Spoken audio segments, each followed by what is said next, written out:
Okay, so structure. TMV particles appear as bundles of rods or needles under electron microscope.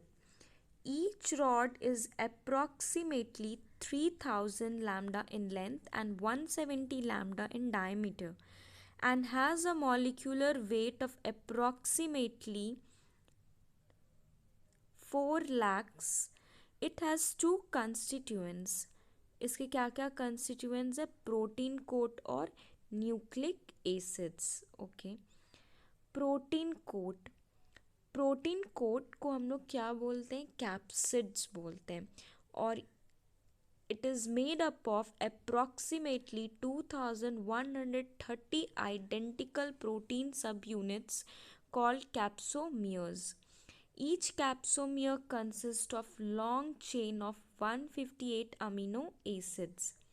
The capsomeres are helically arranged around a central single-stranded RNA molecule.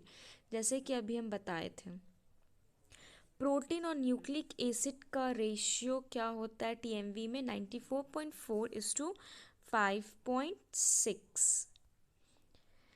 Now, the genetic information necessary for the formation of a complete TMV particle determines the replication of RNA and sequence of amino acids in the protein subunits of the capsids. यहाँ पर बोल रहा है कि ये जो genetic information है जो बहुत एक इम्पॉर्टेंट रोल प्ले करता है टीएमवी बनाने में, वो क्या है?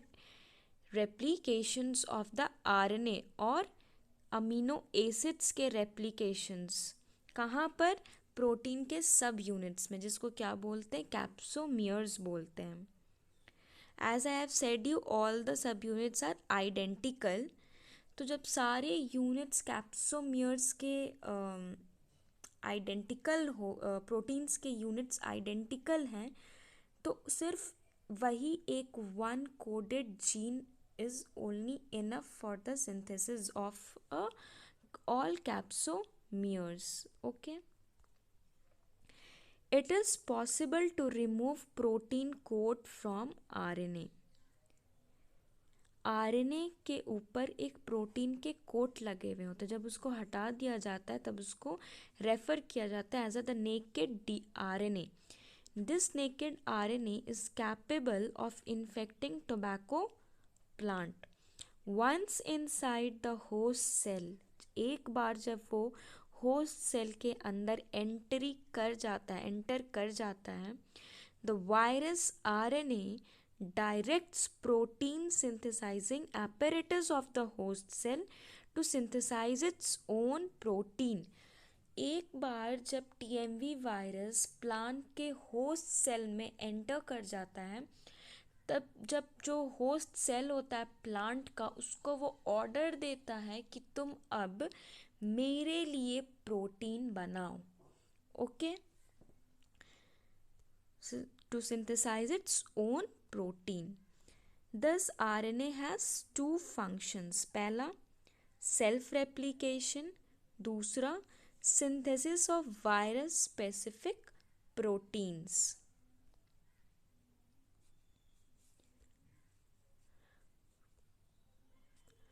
Although naked RNA is capable of, यहाँ पे मैंने P कर दिया, of infecting the host cell, the efficiency of infection is usually 1000 to 1 millionth that of the intact viron.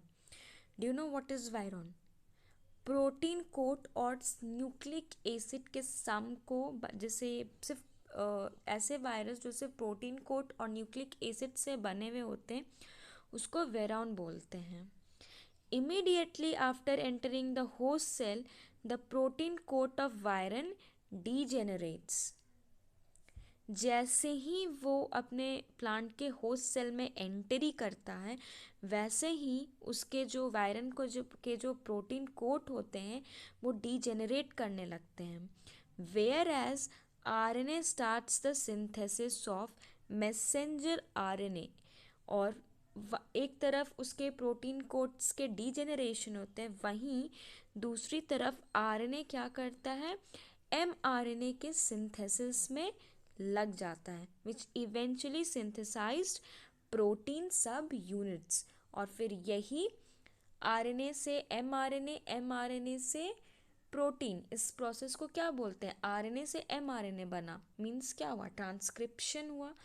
MRNA से प्रोटीन बना मीन्स ट्रांसलेशन। तो this is the formation of protein सब units. अब समझ में आई बात कि कैप्सोमियर कैसे बनती हैं। ओके, अब इसके टीएमवी वायरस के लाइफ साइकिल्स के बारे में बात करते हैं।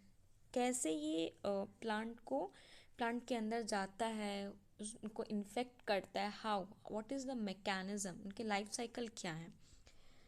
The virus gets inside the plant host cell via vectors. Vectors की मदद से ये वायरस प्लांट के होस्ट सेल में जाते हैं।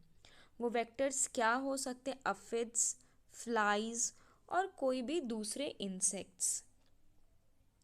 After entering the host cell, the virus starts to multiply and spreads to the nearby cells via plasmodesmata. जब ये वायरस वेक्टर के थ्रू प्लांट के होस्ट सेल में एंटर कर जाता है, तब ये क्या करता है, तब ये वायरस मल्टीप्लाई करना शुरू हो जाता है। मल्टीप्लाई मीन्स अपना नंबर बढ़ाने लगता है और फिर प्लाज्मोडेस्माटा के थ्रू ये पूरे सेल्स में स्प्रेड हो जाते हैं। The virus can be transmitted to other healthy plants by coming in direct contact with the infected plants. अगर ये प्लांट इन्फेक्टेड है और उसके कांटेक्ट में कोई दूसरा हेल्दी प्लांट्स आ जाता है, तो इन दिस वे वो भी प्लांट इन्फेक्ट हो सकता है with TMV virus. For replication and multiplication inside the host cell, the viral particle releases its genomic material. ये जो रेप्लिकेशन होता है, मल्टीप्लिकेशन होता है होस्ट सेल के अंदर, ये कैसे होता है, जीनोमिक मटेरियल के थ्रू। और इनका जीनोमिक मटेरियल क्या है, single stranded RNA. This single stranded RNA then translates multiple mRNAs. यहाँ के प्रोसेस को बोलेंगे transcription, that can replicate the viral genome and the capsid proteins. All these proteins assemble to form a newly synthesized cell of tobacco mosaic virus that is ready to infect another cells. आई बात समझ में, ये पहले किसी plant के अंदर through vectors enter करता है, एंटर करने के बाद ये खुद को मल्टीप्लाई करता है, मल्टीप्लाई करने के बाद ये खुद को स्प्रेड करता है। अगर कोई इन्फेक्टेड प्लांट के टच में कोई हेल्दी प्लांट्स आ जाता है तो वो उनको भी इन्फेक्ट करते हैं। अब कैसे ये रेप्लिकेट करते हैं, कैसे ये मल्टीप्लाई करते हैं, जीनोमिक मटेरियल के थ्रू। इनका जीनोमिक मटेरियल क्या होता है, single stranded RNA.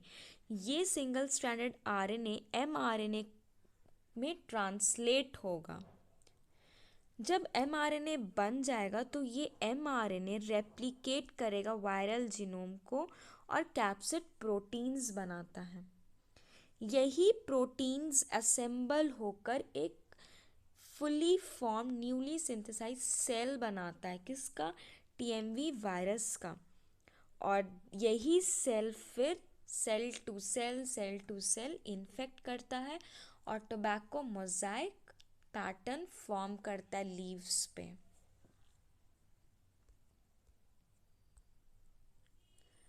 Okay, so we will see about the sources of TMV infections and what are the symptoms of TMV on the host. Okay, these two topics are left to be covered. This will be covered in the next video. So do subscribe my channel and thank you for watching this channel.